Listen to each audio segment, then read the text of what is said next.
జనా టైమ్స్ మా గలం ప్రజాపక్షం. విజేత కంటి వైద్యశాల డాక్టర్ వి హజరత్ కుమారి గారి సారథ్యంలో ఎన్నో వేల మందికి కంటి చూపు ప్రసాదించి రోగులకు అత్యాధునిక వైద్యాన్ని అందిస్తున్నారు.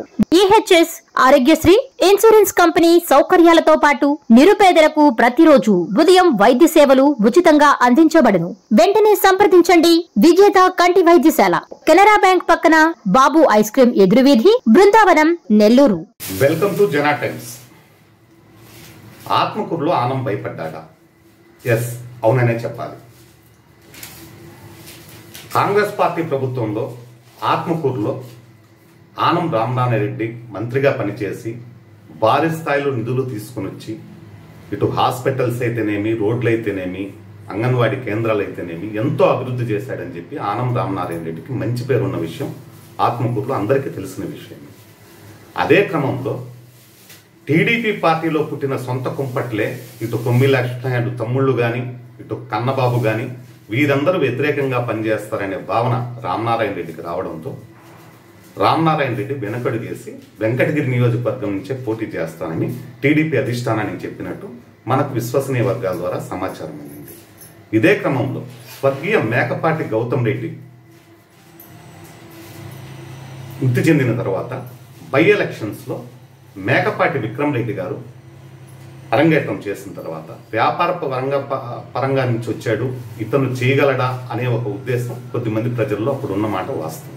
కానీ అతను అహర్నిశలు కష్టపడి పార్టీని పూర్తి స్థాయిలో బలోపేతం చేయడంలో అతను కృషి చాలా ఉందని మనం ఖచ్చితంగా చెప్పవచ్చు. ఎదుట ఎవరైనా నిలబడాలి విక్రమ్ రెడ్డికి పోటీగా అంటే కూడా భయపెట్టే స్థాయిలో అతను రాజకీయ చాతుర్యం నేర్చుకున్నాడని, అంతేకాకుండా ఇటు మర్రిపాడు మండలం కానీ, కలువాయి మండలం కానీ సొంత మండలాలు కావడం, అదేవిధంగా తన తండ్రి రాజమోహన్ రెడ్డి గారు గురువుగా ఉండడం, వీటన్నిటిపైన మేకపాటి విక్రమ్ రెడ్డి గారు భారీ స్థాయిలో భారీ మెజార్టీతో గెలుస్తాడని చెప్పి ఆత్మకూరు పట్టణ ప్రజలు భావిస్తా ఉన్నారు. ఇటు కొమ్మిలక్ష్మి నాయుడు తమ్ముళ్ళు రావడం, ఇటు కన్నబాబు కూడా నెగిటివ్గా చేస్తాడనడం, బొల్లేని కృష్ణయ్య కూడా కినుకు వహించి ఉండడం, వీటన్నిటి పర్యవసానం మేకపాటి విక్రమ్ రెడ్డికి భారీ స్థాయిలో మెజార్టీ వస్తుందని భావిస్తా ఉన్నారు.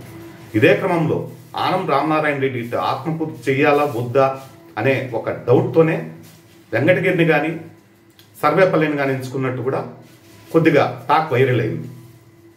ఇక రాబో కాలంలో ఆత్మకూరు పట్టణానికి, ఆత్మకూరు నియోజకవర్గానికి టీడీపీ ఎవరు అనేది కూడా ఇంతవరకు స్తబ్దతలో నిలబడిపోయింది. కార్యకర్తల్లో కూడా అయోమయం ఏర్పడిందని చెప్పి మనం ఖచ్చితంగా చెప్పవచ్చు. కానీ మేకపాటి విక్రమ్ రెడ్డి రాజకీయ చాతుర్యం బాగా నేర్చుకున్నాడు. ఇటీవల టీడీపీ కార్యకర్తలను చాలా మందిని వైసీపీలోకి లాక్కోవడం, ఇటు ప్రముఖ నాయకులను కలవడం,